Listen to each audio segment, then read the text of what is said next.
Hi, I'm Anne Marie Morell, and tonight I'm in Lake Arrowhead, California. The reason I got involved in politics is because I saw the horrible way Arizona Governor Jan Brewer was treated by the Obama administration. I knew I couldn't be silent when I saw that all she was trying to do was protect her borders, and they were fighting her every step of the way.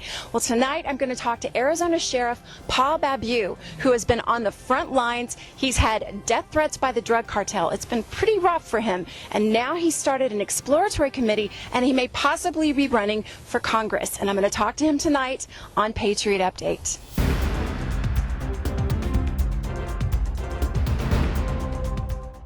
I'm here with Sheriff Paul Babeu from Arizona. He's a hero. He's an absolute hero. I want to quote you. Sure. You said, "It's clear that Washington is broken.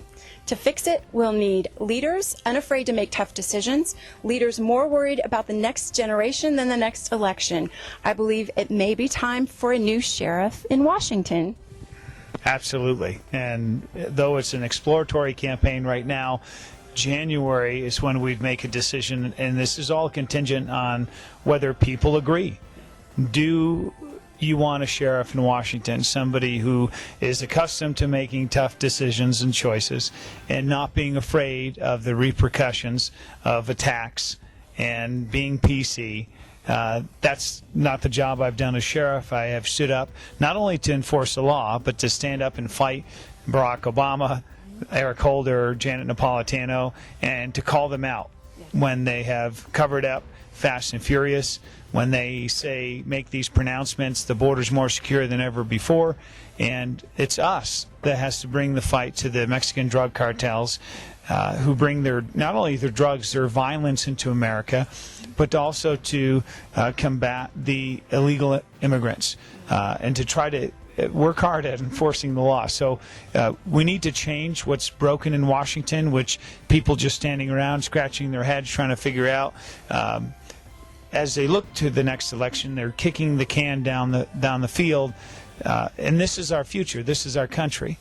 When Fast and Furious was happening, did any of you guys know about this? Did you know what was happening, or did you find out after the fact or after Brian Terry was killed? Well, that's a great question, because most people are like, well, I hadn't even heard of this, and when did this happen? And we didn't know of this in law enforcement. This all happened in Arizona. 2,000 guns, not just semi-automatic rifles, but AK-47s, which can be easily converted to fully automatic, and 50 caliber sniper rifles into the hands of the Mexican drug cartels, the most violent criminals in North America. And our own government facilitated these while they were blaming our Second Amendment rights.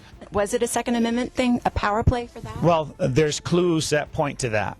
And there's clues. The clues would be their only defense is the fact that they said that this was a mirror copy of what we do in narcotics investigations, meaning we watch and surveil and follow all of these criminals, and we may watch crimes take place. It's insanity to think that giving 2,000 weapons somehow to criminals will end well. It didn't. It failed. It's turned into a catastrophe. People have been killed with these guns. Who's responsible for that? But the clues are there was no surveillance. There was no monitoring of cell phones as we do in law enforcement. There was no direct line of surveillance and tails. And they just sent the guns with no... Correct. So they tried to say that they were going to trace the weapons, but they didn't include tracing Correct. Equipment. And that's what is the evidence, the proof, if you will, to show that their only defense is false, is a lie. So this is where this wild-eyed conspiracy, as some of the liberals would call it, that this idea of what you just asked me, could this be true? Well, everything's pointing back to the fact that, well, for 2.5 years, there's been a drumbeat in Washington out of the White House, Barack Obama, Eric Holder, who have been blaming America on their world apology tour, and then they're blaming America for 90% of all the guns going to Mexico come from the United States, causing all this violence. So therefore blaming us and our Second Amendment rights. So now we find out, lo and behold, it's Eric Holder's Department of Justice. All right, right there then. Yes. Eric Holder, who is claiming he knew nothing and he just found out about it. Eric Holder knew what kind of wood was in a Gibson guitar. How did Eric Holder not know about something this important? He's got his tentacles all over America. How did he, so you guys don't believe that? That's just it. One, I believe that there's great suspicion that it's just like if a suspect that I encounter and as a cop, if they start saying, well, I didn't understand the question, they're giving a different answer, or their memory, well, I was confused, that person is lying. Okay, and that's what we're hearing from Eric Holder. And you know what? It's even worse if he didn't know. He's the guy in charge. Okay, so in the end, he's got to be accountable for this. But there's been evidence that has been forwarded and shown that now really implicates him.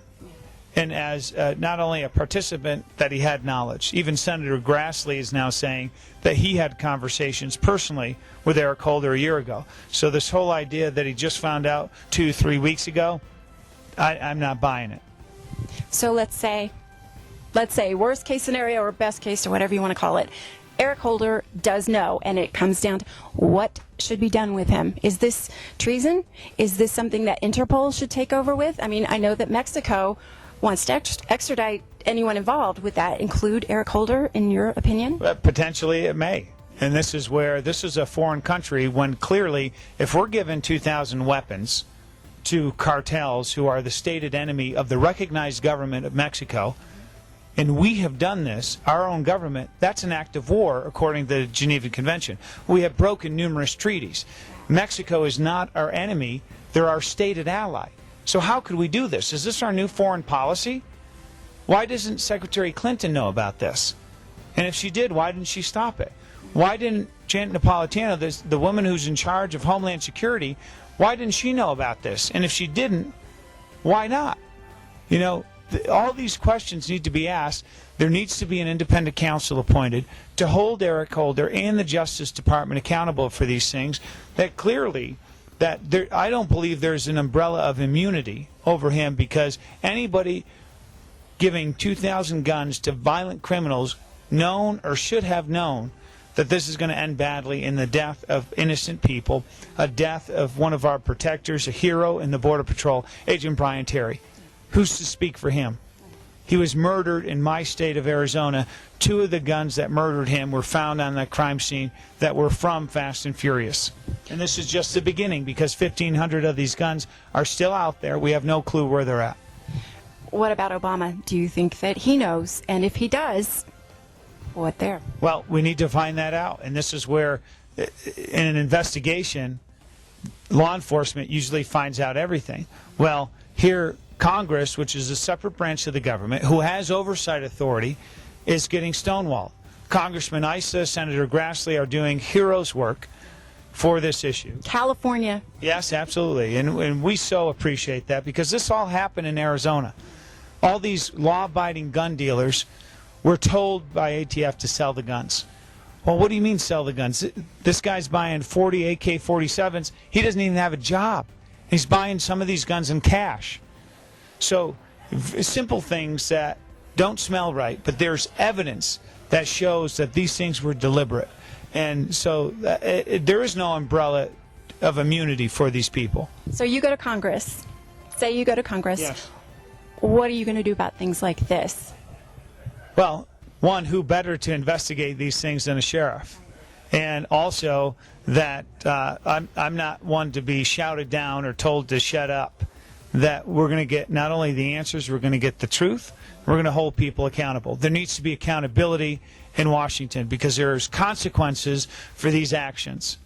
And I believe, and I've said numerous times, that our federal government and 5 sheriffs said this exact word: we feel betrayed. We feel betrayed by our own federal government, by Eric Holder, by the president, by Janet Napolitano, not only to attack the rule of law and to undermine it, but to arm the people we're fighting. This is outrageous that this has happened. One more time, your website? SheriffPaul.com. And this is nationwide. I want all of you guys. Doesn't matter if you live in Arizona or not. We did the same thing with Governor Brewer. When she needed our help, we all stepped up. Whatever you guys can do, go to his website. got to support these kind of men that are so brave and that are really stepping up for our country and once again bringing exceptionalism back to America.